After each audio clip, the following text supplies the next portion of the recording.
The trade station hung in space like a massive metal flower, its petals made of docking bays and market halls. Haiyan Wu stood at the entrance to the alien marketplace, his eyes wide with wonder.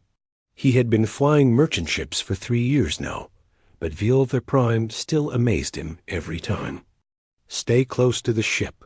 Captain Taeyong had warned before Haiyan Wu left. These Kyrithi take their honor seriously. Don't touch anything you shouldn't. Haiyan Wu had nodded, but now he was already wandering deep into the market. Tall aliens walked past him, their blue-gray skin covered in glowing patterns that shifted colors. The Kyrithi stood at least 7 feet tall, their bodies lean and muscular. The females wore armor even in the marketplace, carrying weapons at their hips like they expected a fight at any moment. He stopped at a weapon stall, fascinated by the strange blades on display. The metal seemed to shimmer in the light, and the edges looked impossibly sharp. The merchant, a short alien with 4 arms, gestured enthusiastically at his wares. Human want blade? Good price, yes, yes. Haiyan Wu smiled and shook his head. He was just looking. His crew didn't make enough profit to buy fancy alien weapons. He picked up a small knife to examine it, turning it over in his hands. That's when someone bumped into him from behind. The impact wasn't hard, but it was sudden. Haiyan Wu stumbled forward, dropping the knife back onto the table. He turned to apologize and found himself staring up at a Kyrithi warrior. She was tall, even for her species, with sharp features and eyes that looked like they could cut steel. The patterns on her skin glowed a steady blue, and her armor marked her as someone important. My apologies, Haiyan Wu said quickly, stepping back. The warrior said nothing. She looked down at him with an expression he couldn't read, then moved to walk past. But as she did, something fell from her belt. Haiyan Wu's eyes tracked the movement automatically. A dagger, its handle wrapped in dark leather, tumbled through the air toward the ground. His body moved before his brain caught up. Years of military training took over. His hand shot out, fingers closing around the handle just inches before the blade would have hit the metal floor. He caught it perfectly, the weight balanced in his grip. For a moment, everything was normal. Then Haiyan Wu realized the marketplace had gone completely silent. He looked up. Every Kyrithi in sight had stopped moving. Some had dropped to one knee, their heads bowed. The warrior woman stood frozen, her glowing patterns flashing rapidly between blue and bright red. Her eyes were locked on the dagger in his hand, and her expression had shifted to something that looked like shock. Haiyan Wu said, "You dropped this?" He held out the dagger, handle first. The warrior didn't take it. Instead, an older Kyrithi male pushed through the crowd, his patterns glowing white with age. He looked at Haiyan Wu, then at the warrior, then back at the dagger. "The Velcash," the elder said in heavily accented human standard. "The human has completed the Velcash." "The what?"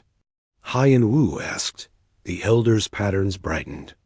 "You catch the blade of Commander Ral Vera before it touched ground. You claim her by ancient law.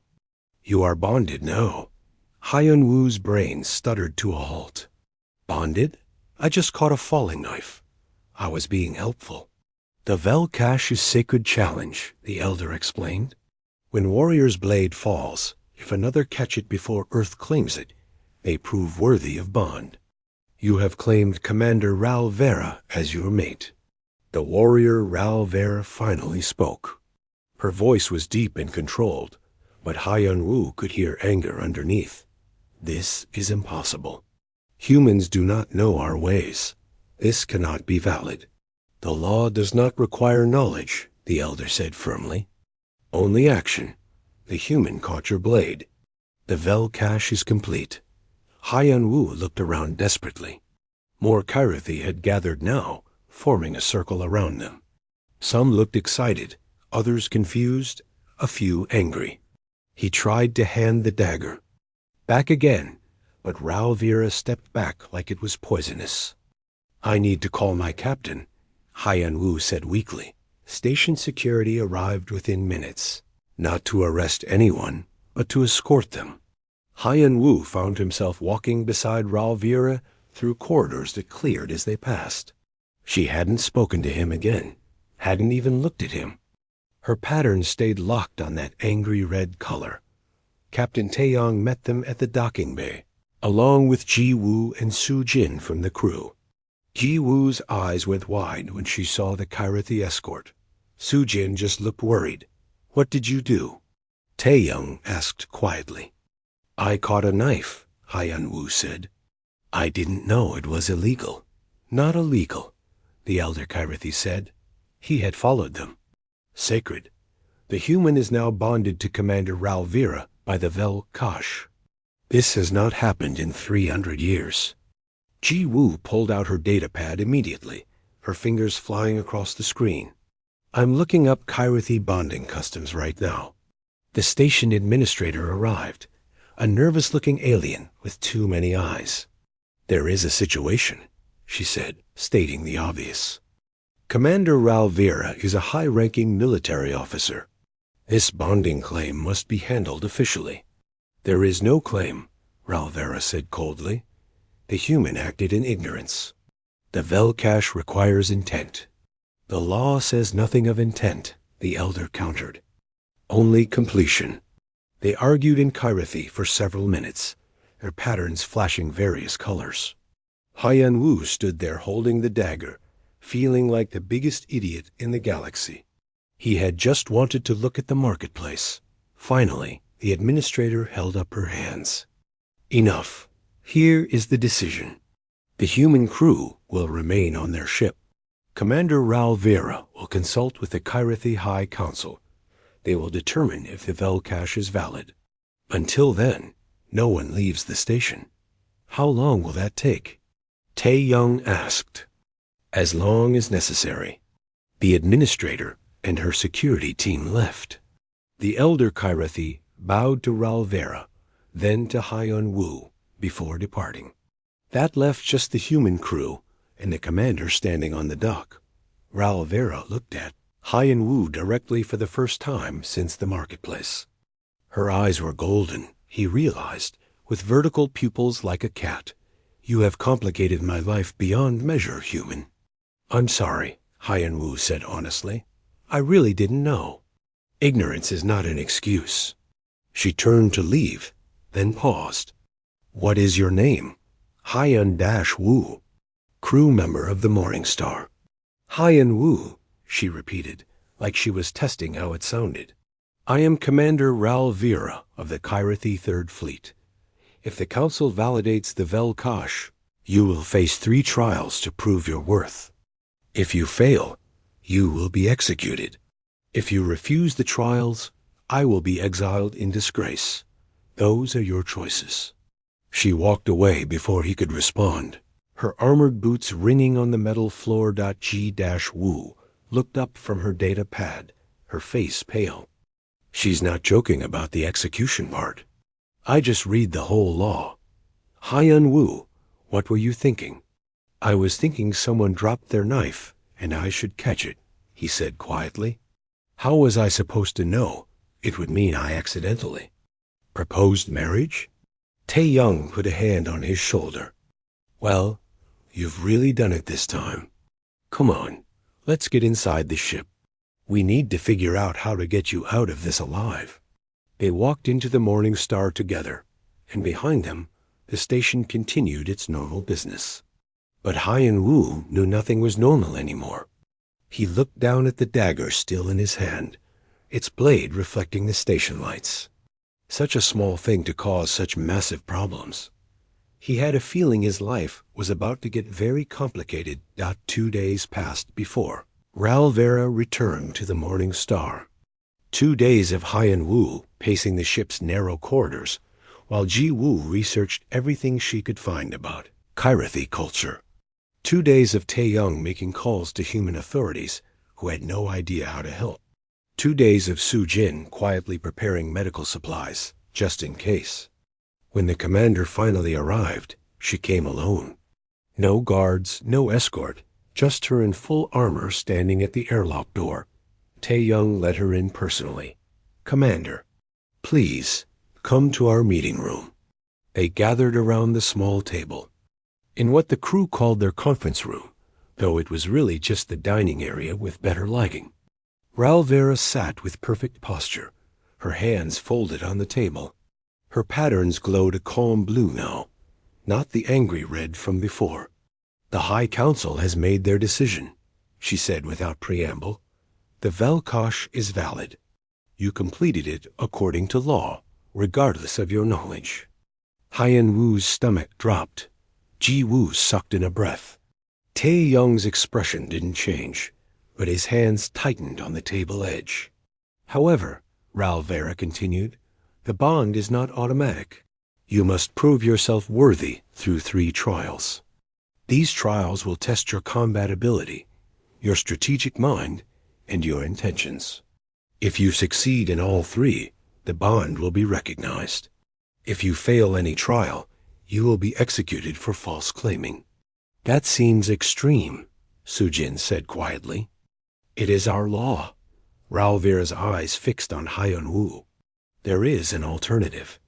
You can refuse the trials and leave immediately. If you do this, I will be removed from my command and exiled from Karathi space. I will be marked as unbonded, which brings great shame to my bloodline. But you will live." The room went silent. Hyen Wu could hear the ship's life support humming in the background. "So my choices are die trying or run away and ruin your life," he said flatly. "Yes, those are terrible options. They are the only options." Tae-young leaned forward.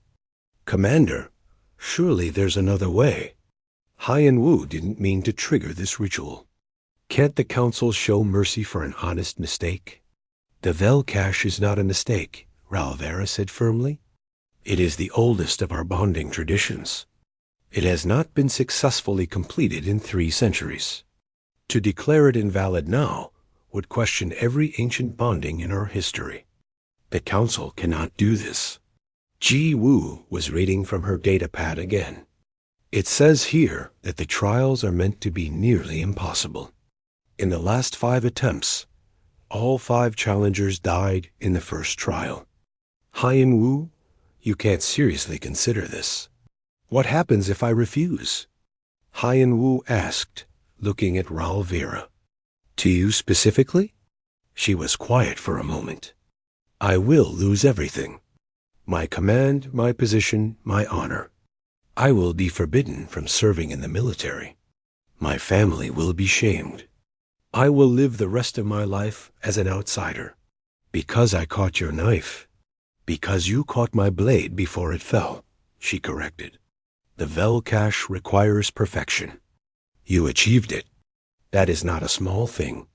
Hyen Wu stood up and walked to the viewport. Outside, he could see the station's lights and the stars beyond. He thought about walking away, getting on the ship, and never looking back. It would be the smart choice, the safe choice, but he had been military before becoming a merchant pilot. He knew about honor, about responsibility. He had caused this situation through his ignorance, but that didn't make him any less responsible for the consequences. "I'll do the trials," he said. "No," Tae-young said immediately. "Hyen Wu, this is insane." "You'll die."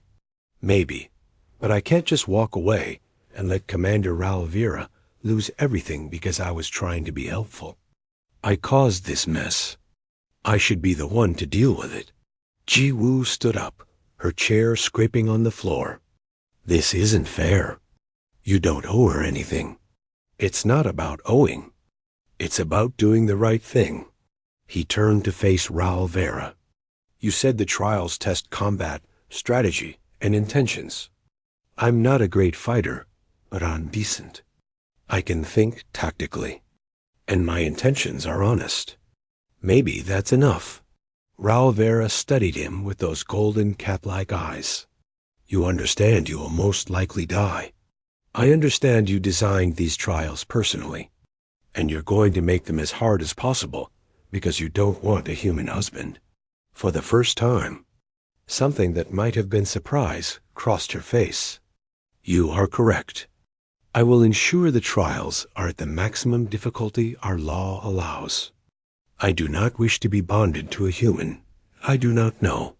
Then we both want the same thing, Haiyan Wu said. I fail honorably. We both walk away. You keep your honor. I keep my life. Everybody wins. That is not how the trials work. You cannot fail honorably and survive. You either succeed completely or you die. Then I guess I better figure out how to succeed. Ralvera stood slowly. She was easily a foot taller than Haiyan Wu, and her armor made her look even more imposing. You are either very brave or very foolish. Probably both. The trials begin in 5 days. You will be given accommodations on the station and access to training facilities. You may have your crew with you, but they cannot help during the trials themselves. She moved toward the door, then paused. Human. Haiyan Wu, he corrected. Haiyan Wu, she said carefully. Do not expect mercy. I will design your trials to ensure your failure. It is better you die honorably than live as my bonded when neither of us wishes it. After she left, Tae-young immediately started yelling. Are you out of your mind? You just volunteered for a death sentence. What else was I supposed to do? Run, leave. Let her deal with her own problems. Would you have done that? Haiyan Wu asked. If you were in my place? Tae-young opened his mouth, then closed it. After a long moment, he sighed heavily. No, I wouldn't have. But I'm old and stupid. You're young and should know better. The next 5 days were intense. The station provided them with quarters near the training facilities, and Haiyan Wu spent every waking hour preparing. Ji Wu fed him information about Kyrathi culture, fighting styles, strategic thinking. Su-jin made sure he ate properly and got enough sleep, and treated the bruises and cuts he got from training. On the 3rd day, a Kyrathi warrior appeared at the training facility. She was nearly as tall as Ralvera, with green patterns instead of blue. She introduced herself as Thelcora, the commander's second officer. I am here to train you, she said coldly. The commander sent you? No, I came on my own. The commander wishes you to fail, but I wish you to fail honorably. There is a difference. She drew her blade. Defend yourself. The training was brutal. Thelcora held nothing back, and Haiyan Wu quickly learned that Kyrathi warriors were faster and stronger than humans. But he also learned their patterns, their preferred strikes, the way they moved with perfect form. Perfect form that became predictable. On the 4th day, he managed to dodge 3 strikes in a row. Thelcora lowered her blade and gave him a look that might have been approval. You learn quickly for a human. It will not be enough. Thanks for the confidence. I speak truth. The first trial is combat. You will face 3 warriors simultaneously. They will be skilled, and they will not hold back. You cannot win. You can only survive for 10 minutes. 10 minutes doesn't sound so bad. 10 minutes in combat is an eternity. You will understand. On the 5th day, Haiyan Wu tried to eat breakfast, but couldn't manage more than a few bites. His hands shook slightly, though he tried to hide it. Su-jin noticed anyway and sat beside him. It's okay to be scared, she said quietly. I'm not scared. I'm terrified. Also okay. Tae-young checked and rechecked Haiyan Wu's training clothes, making sure everything fit properly. Ji Wu went over Kyrathi combat rules one more time, though they both knew he had memorized them already. They were all dealing with stress in their own ways. When the call came that it was time, they walked together to the combat arena. The corridor was filled with Kyrathi, all silent, all watching. Word had spread about the human who had caught Commander Ralvira's blade. They wanted to see if he would survive the first trial. At the arena entrance, Ralvira waited. Her armor was ceremonial now, more decorative, but somehow more intimidating. Her patterns glowed bright blue. "Last chance to refuse," she said. Hyan Wu shook his head. "I made my choice." "Then enter the arena, human. Prove yourself or die trying." He walked through the door, and behind him, he heard the crowd begin to follow. The trial was about to begin. The arena was larger than Hyan Wu expected. The floor was smooth metal, marked with circles and lines whose purpose he didn't understand. Above, viewing platforms rose in tiers, already filled with hundreds of Kyrathi. Their glowing patterns created a sea of blue and green light in the dim space. He could see his crew in one section, Ji Wu gripping the railing, Tae Young's face grim. 3 Kyrathi warriors entered from the opposite side. They wore light armor and carried training blades that, despite the name, could still kill. They moved with the fluid grace Hyan Wu had learned to recognize during his training. These were professionals. An elder Kyrathi stepped to the center platform. The first trial begins. The human must survive for 10 minutes. If he is alive when time ends, he passes. If he dies or yields, he fails. Begin. A tone sounded. The 3 warriors spread out, circling him. Hyan Wu forced himself to breathe slowly. 10 minutes. He just had to last 10 minutes. The first warrior attacked high. Hyan Wu ducked and rolled, feeling the blade whistle over his head. He came up and immediately had to block the second warrior's strike. The impact jarred his arms. The third warrior swept at his legs. He jumped, barely clearing the blade. 3 seconds in, and he was already breathing hard. They came at him in waves, coordinated and precise. Hyan Wu gave ground, using the space in the arena to avoid being surrounded. He blocked when he had to, dodged when he could, and ran when neither option worked. The crowd's murmurs grew louder. At 2 minutes, he made his first real move. One warrior overextended slightly on a thrust. Hyan Wu sidestepped and kicked dust from the arena floor into the warrior's face. The Kyrathi stumbled back, surprised. The crowd gasped.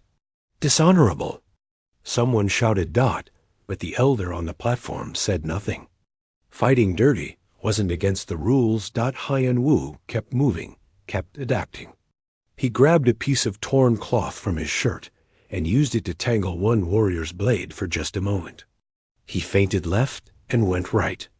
He talked constantly, distracting them with questions and comments in broken Kyrathi.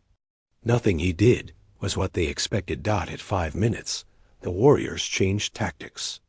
They got more aggressive, trying to end it quickly. Hyan Wu took a cut to his shoulder, then another to his leg. Blood soaked into his clothes. Su Jin made a sound from the viewing platform, but he couldn't look up. At 7 minutes, he was limping. At 8, his vision started to blur. But the crowd noise had changed. They weren't cheering anymore.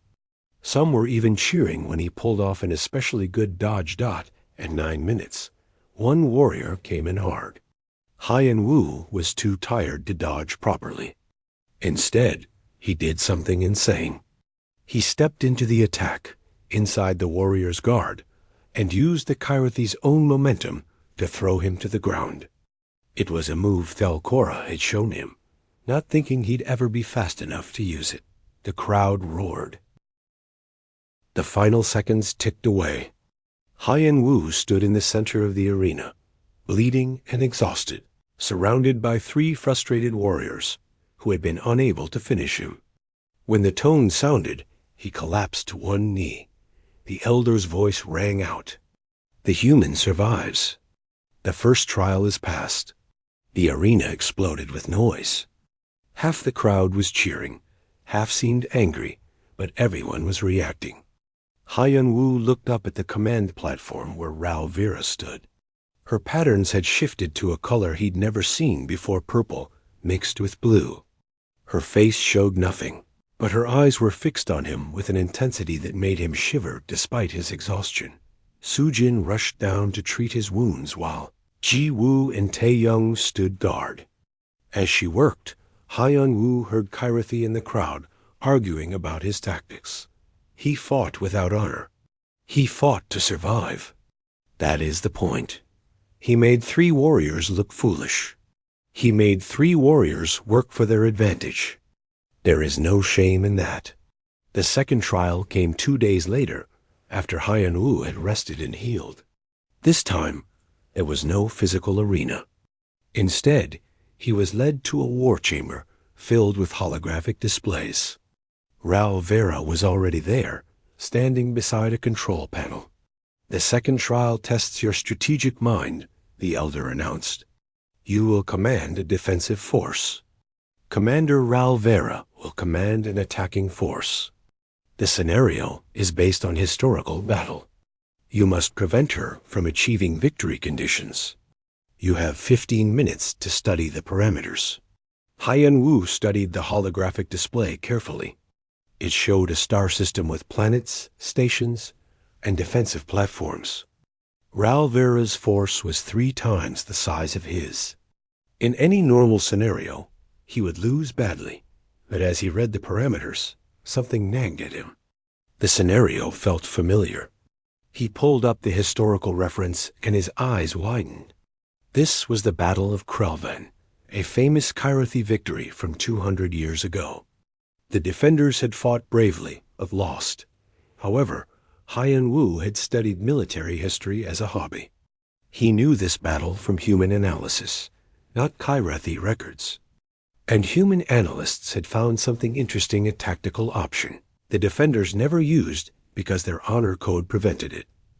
When the simulation began, Ral Vera's forces advanced exactly as expected. Her tactics were perfect, combining overwhelming force with precise coordination. Against traditional defense, she would win in minutes. Hyun-woo didn't play traditional defense. He started by doing something Kairathy would do. He abandoned the outer colonies immediately. Let them fall. Then he loaded 3 orbital stations with explosives and set them on collision courses with Ral Vera's main fleet. Kamikaze tactics. The holographic Ral Vera reacted, diverting forces to destroy the stations. While she was distracted, Hyun-woo launched his reserve fleet in a suicide run at her supply lines. Not to win, just to cause chaos. The watching Kairathy made sounds of shock. This wasn't how warfare was conducted. This wasn't honorable, but it was effective. Hyun-woo traded pieces like they were worthless. He used false retreats, ambush tactics, and feints. He made every move unpredictable. When Ral Vera adapted to one strategy, he switched to another.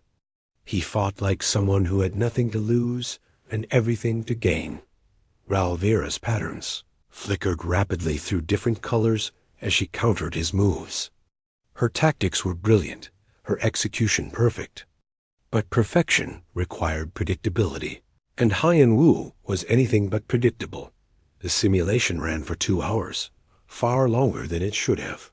The crowd watched in complete silence. This had never happened before. Finally, the elder called a halt. "The simulation is a draw. Neither side has achieved victory conditions. This has never occurred in the trial's history." The room erupted in argument. A draw wasn't a pass or a fail. Ral Vera stepped down from her platform. She looked at Hyun-woo across the holographic battlefield, her expression unreadable. "You fought like you were already dead. Like survival mattered more than glory." "Because it does," Hyun-woo said simply. A council of elders conferred quickly. Finally, they announced their decision. A draw is not a failure. The human passes the second trial. That night, Hyun-woo couldn't sleep. The third trial was tomorrow, and unlike the others, he had no idea what to expect. Ji Wu had found only vague references to it in Kyrithi records. The trial of the heart's truth, they called it. What that meant, no one knew. In the morning, he was taken to a small private chamber. Only Raul Vera and an old female Kyrithi were there.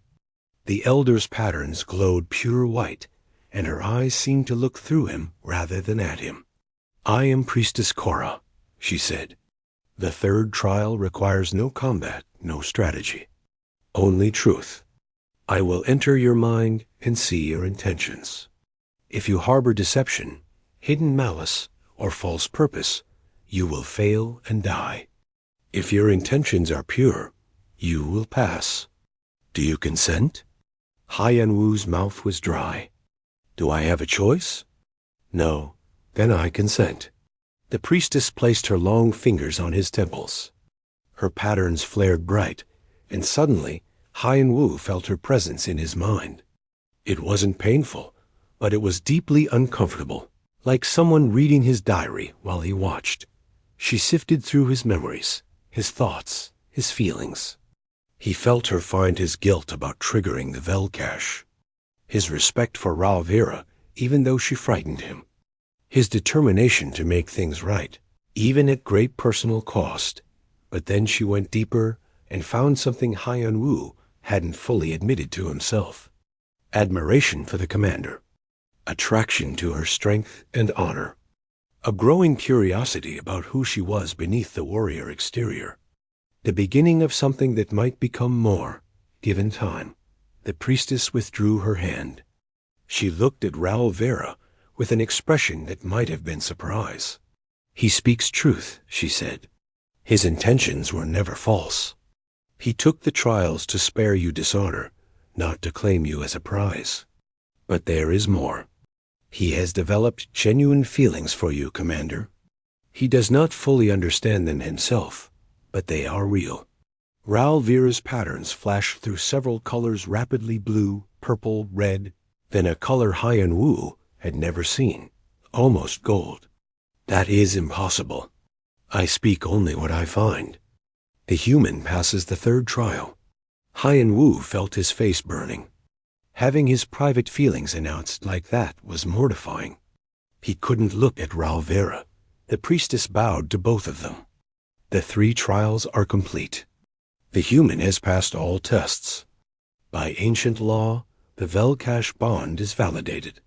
You have 24 hours to formally consent or refuse. Choose wisely." She left, and suddenly Haiyan Wu was alone with Raul Vera in the small chamber.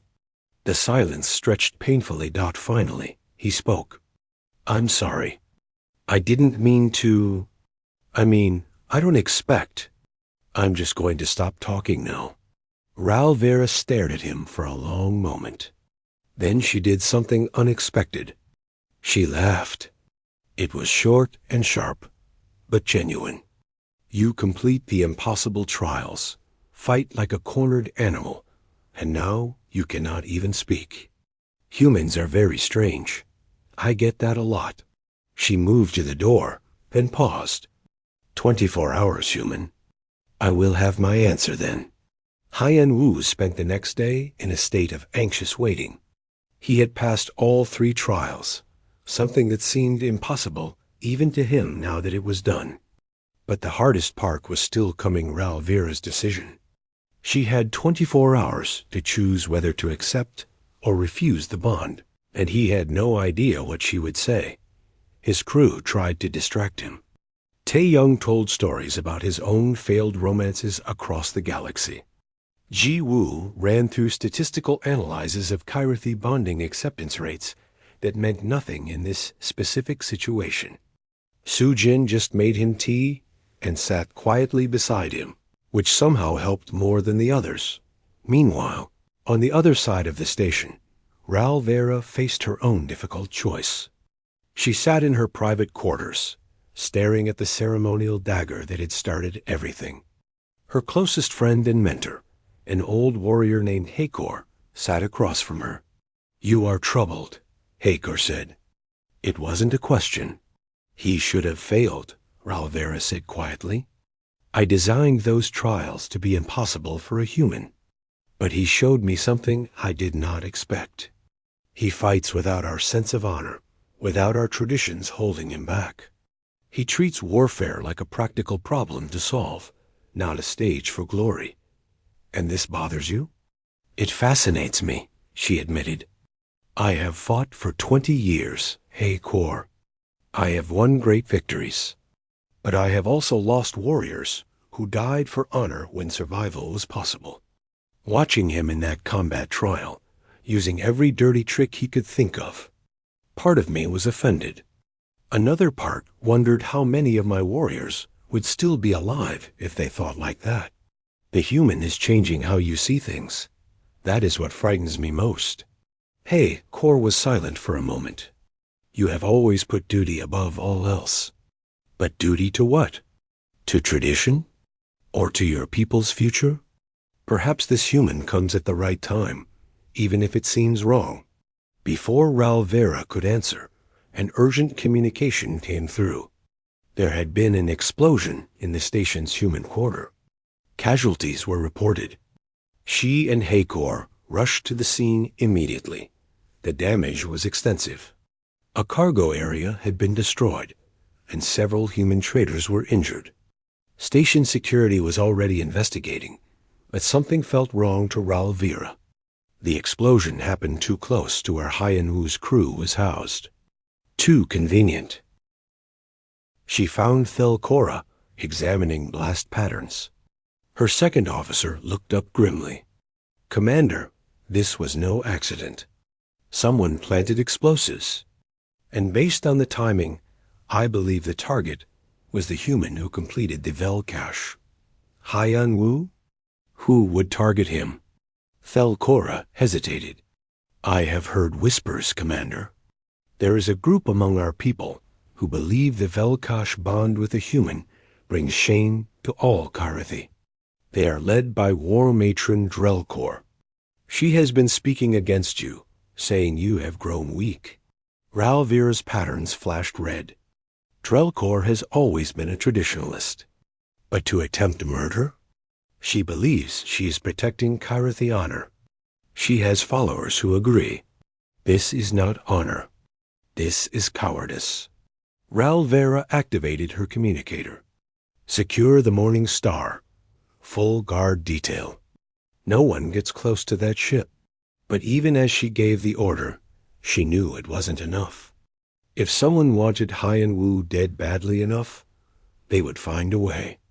And with the station in chaos from the explosion, this was the perfect time to strike. The attack came that evening. A cultural celebration had been planned for the station's many species, and despite the earlier explosion, the administrators decided to proceed. Canceling would show fear, they said. So the celebration continued, with extra security but still crowded and chaotic. Hyan Wu attended with his crew, though Taeyong had argued against it. We should stay on the ship. I can't hide forever, Hyan Wu said. Besides, this might be my last chance to see something interesting before Ral Vera refuses the bond and we leave.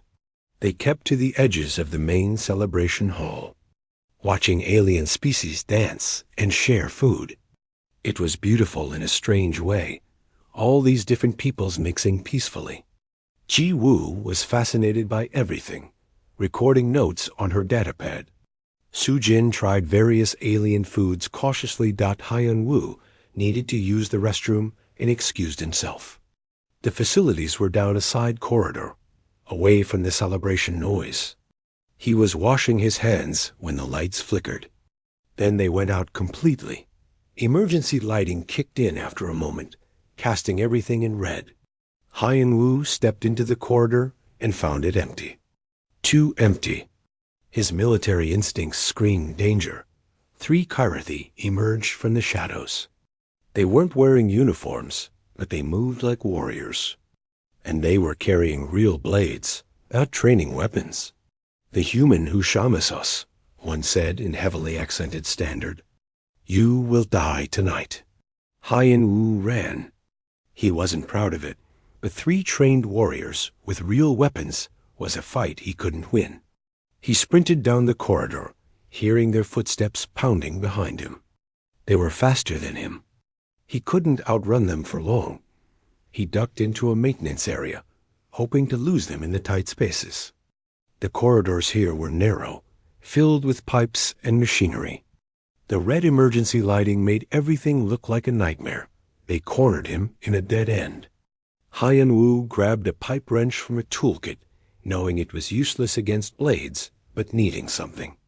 The three warriors spread out, blocking any escape. This was it.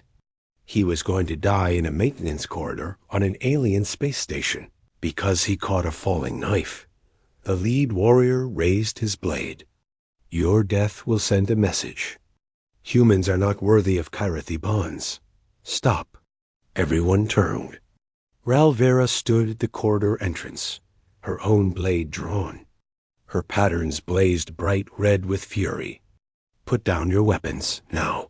Commander, the warrior said, we do this for the honor of our people. This human decided the 3 trials. He earned his place by law. You 3 are the ones bringing shame. Another voice came from behind Ralvera. Let them finish what they started, Commander. An older female Kyrathi stepped into the corridor. Hyan Wu recognized her from the trial audience War Matron Drelkor. Her patterns glowed an aggressive orange.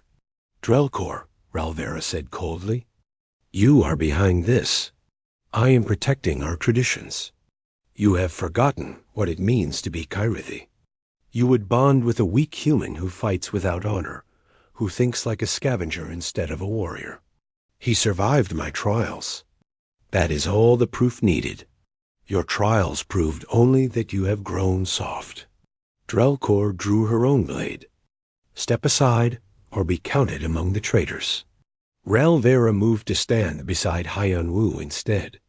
Her shoulder was inches from his. If you want him, you go through me. The 4 warriors looked at each other uncertainly. Attacking a commander was a serious crime. But Drelkor nodded to them. Do it. We will say she was helping the human escape. Her judgment has failed. They attacked together. What happened next would later be played on security footage across a dozen worlds. Ralvera fought with the precision and power of a master warrior.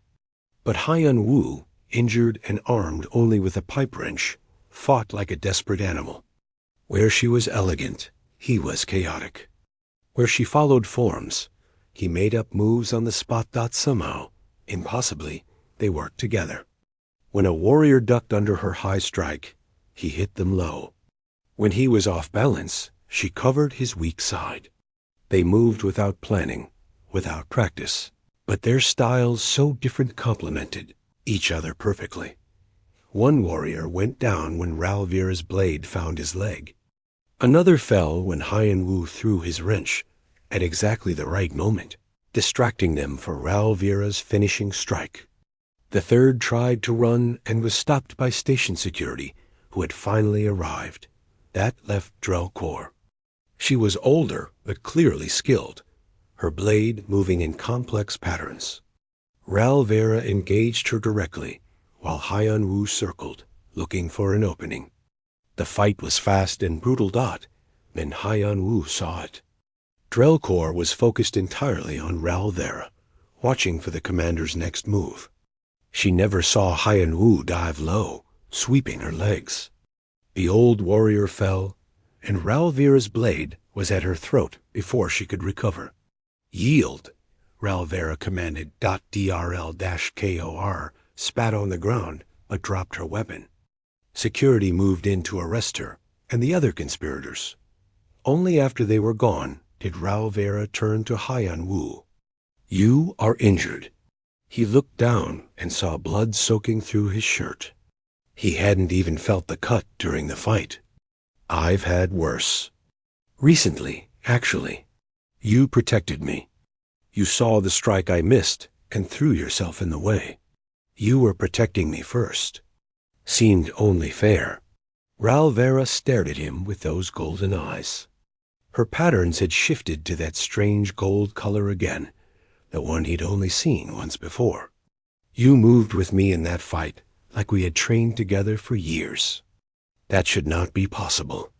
Yeah, that was weird, Haiyan Wu agreed. His legs felt suddenly weak, and he leaned against the wall. Su Jin arrived then, along with the rest of his crew and several Kyrithi warriors. Everyone started talking at once, but Ralvira held up her hand for silence. She looked at Haiyan Wu for a long moment. I have made my decision about the bond, she said quietly. But first, let us get you to medical. You have lost blood, and we need to talk when you are not about to collapse. Is that a good decision or a bad decision? Haiyan Wu asked as Su Jin supported him. You will know soon enough, human. As they walked back toward the medical bay, Haiyan Wu caught Taeyang's eye. His captain just shook his head in amazement. In the span of 1 week, Haiyan Wu had accidentally triggered an ancient ritual, passed 3 impossible trials, survived an assassination attempt, and fought alongside an alien warrior princess like they had been partners for years. His life had definitely gotten very, very complicated. But as he glanced at Ralvira walking beside him, her hand hovering protectively near his arm, he realized something. Maybe complicated wasn't so bad after all. The medical bay was quiet except for the soft beeping of monitors. Su Jin had cleaned and sealed Haiyan Wu's wound, given him something for the pain, and then left him to rest. But he couldn't sleep. Too much had happened, and Ralvira still hadn't told him her decision about the bond. The door opened, and she walked in, no longer wearing armor. Instead, she wore simple clothing that made her seem less like a warrior and more like a person. She pulled a chair close to his bed and sat down. Her patterns glowed a soft blue. How are you feeling? She asked. Like I got stabbed? Which I did. So that's accurate. The painkillers were making him a bit loose with his words. You threw yourself in front of a blade meant for me. You stood between me and 4 warriors ready to kill me. We're even. Ralvira was quiet for a moment. I have been thinking about what happened in that corridor. We fought together without planning, without practice. That should not have worked. But it did. We make a good team, Haiyan Wu said simply. That is what troubles me. Or perhaps that is what made my decision clear. She leaned forward, her elbows on her knees. I designed those trials to make you fail, human. I did not want a bonded mate I did not choose. I especially did not want a human bonded mate who would make me look weak to my people. I know. But you did not fail. You passed every test, not through Kyrithi strength or honor, but through human stubbornness and creativity. You fought dirty, thought without tradition limiting you, and spoke truth even when it shamed you. And tonight, you protected me without hesitation, even though you knew you would be hurt. So what's your decision? Haiyan Wu asked, trying to keep his voice steady. Ralvira's patterns shifted to that golden color again. I will accept the bond. But you must understand what this means. I am a Kyrithi commander. I have duties I cannot abandon. I have enemies who will use this bond against me. Your life will be in danger because of me. And I am not easy to be with. I am rigid. I follow rules, and I do not understand humans very well. And I'm stubborn. I don't follow rules, and I don't understand Kyrithi at all, Haiyan Wu said. But we made it work in that fight. Maybe we can make it work in other things too. You truly wish this? You could still refuse. The bond is not complete until both of us consent formally. Haiyan Wu thought about it seriously. His life would change completely. He might have to leave his crew, his ship, everything familiar. He would be bonded to an alien warrior who terrified and fascinated him in equal measure. It was insane. I caught your dagger, he said. And apparently, that means something important. I'm not going to walk away from it now." For the first time since he'd met her, Ralvera smiled. It was small and uncertain, like she wasn't used to smiling, but it was real. "Then when you are healed, we will have the bonding ceremony." 3 days later, the ceremony was held in the station's largest hall. Word had spread across multiple worlds about the human who caught a Kirathi blade and passed the ancient trials. Dignitaries came from everywhere, some to witness history, others to judge whether this bond would hold. The hall was decorated in both Kirathi and human styles, which created an interesting mix of elegant warrior banners and simple earth flowers.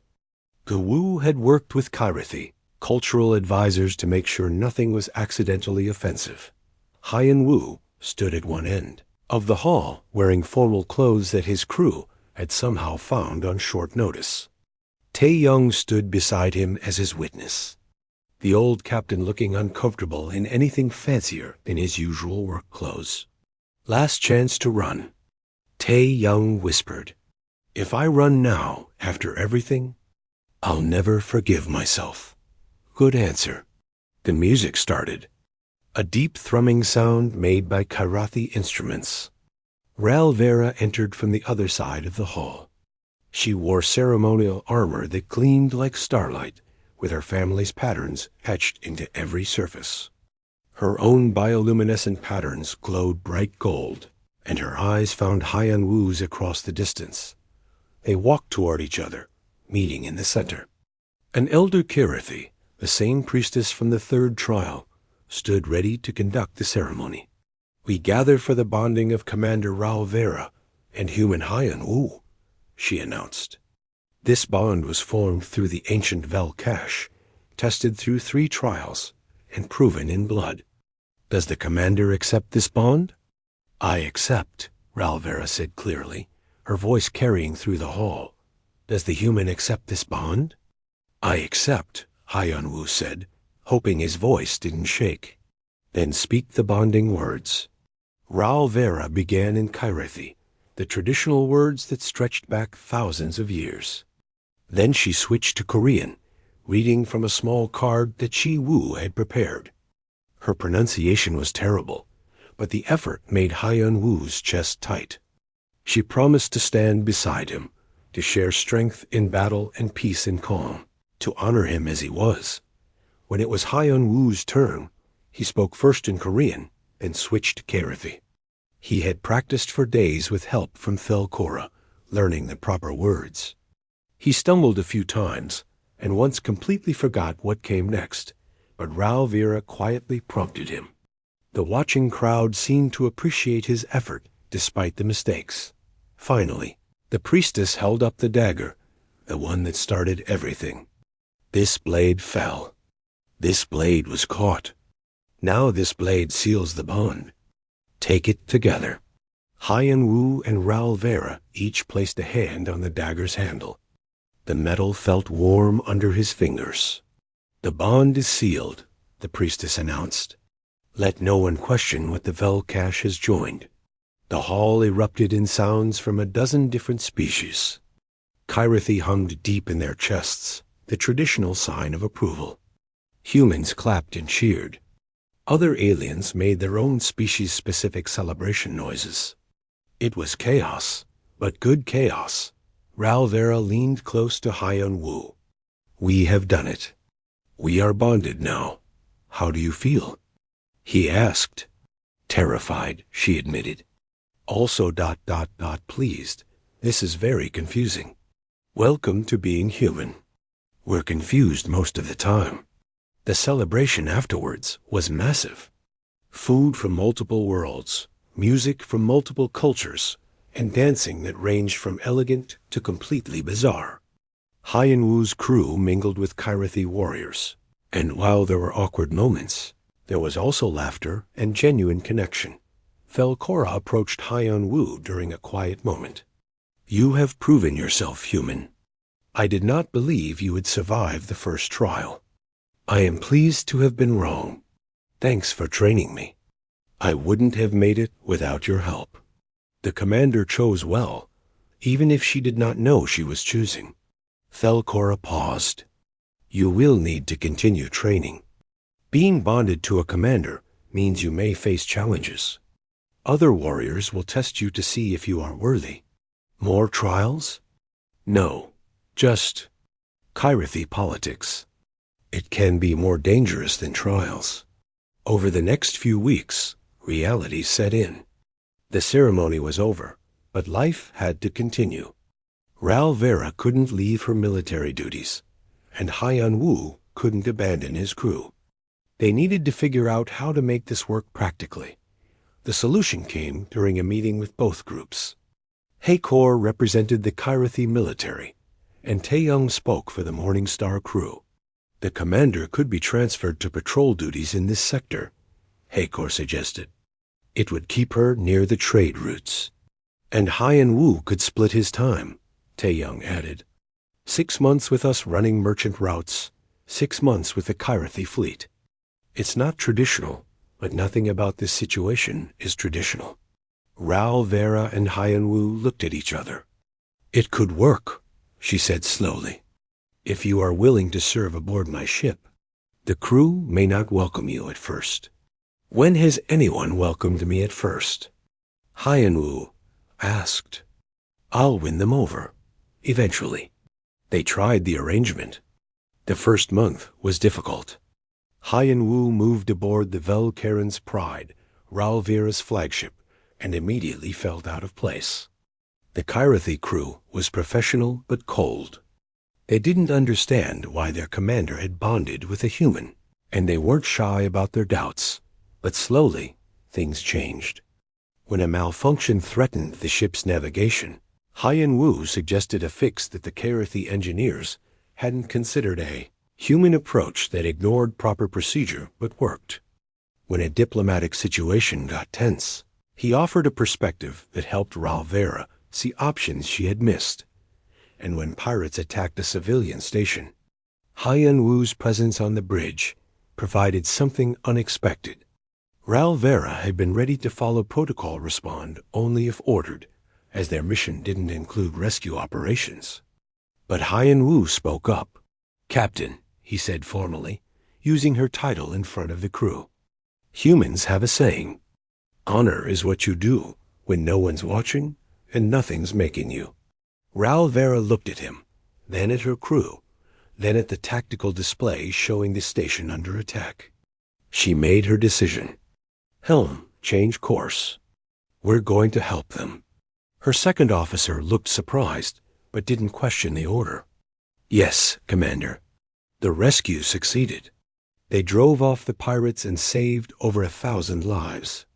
When questioned later by High Command about disobeying orders, Ral Vera cited strategic flexibility, a phrase that didn't exist in Kyrathi military doctrine, but was now being seriously discussed. 6 months passed. Haiyan Wu returned to the Morning Star for his rotation with his original crew.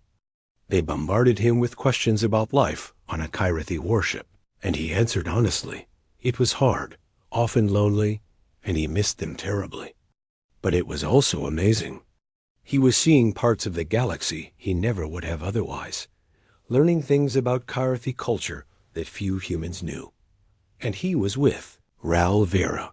Their relationship was still strange and uncertain. They argued frequently about everything from proper mealtimes to combat tactics. She didn't understand human humor, and he didn't understand Kyrathi restraint. But they were learning. Every argument ended with them working to understand each other better. Every difference became an opportunity to find common ground. When Haiyan Wu's 6 months with the Morning Star ended, he found himself actually eager to return to the Pride. His crew teased him mercilessly. He's gone completely alien on us. Ji Wu joked. I haven't gone alien. I've just ... adapted. That's what someone who's gone alien would say. The final scene took place a year after the ceremony. Haiyan Wu and Ral Vera stood in their shared quarters on the Pride, looking out at the stars. He had just returned from another rotation with his crew. She had just finished a difficult mission that kept her away for weeks. They were both tired, both happy to be together again. "I have been thinking," Ralvera said. "That sounds dangerous." "Be serious." "I have been thinking about us, about this bond. When it started, I thought it was the worst thing that could happen. Now—" She paused, searching for words. "Now I cannot imagine my life without you in it. You have changed how I think, how I lead. You make me better." "You make me better too," Hyun-woo said. "You've taught me about honor and duty, about thinking before acting, about being part of something bigger than myself. We are very different. Yeah, that's the best part." Ralvera's patterns glowed that golden color that Hyun-woo had learned meant she was content. She took his hand, her long fingers wrapping around his smaller ones. They stood together in comfortable silence, watching the stars move past. On both the Morning Star and the Velkaran's Pride, word spread that the unusual bonding was working.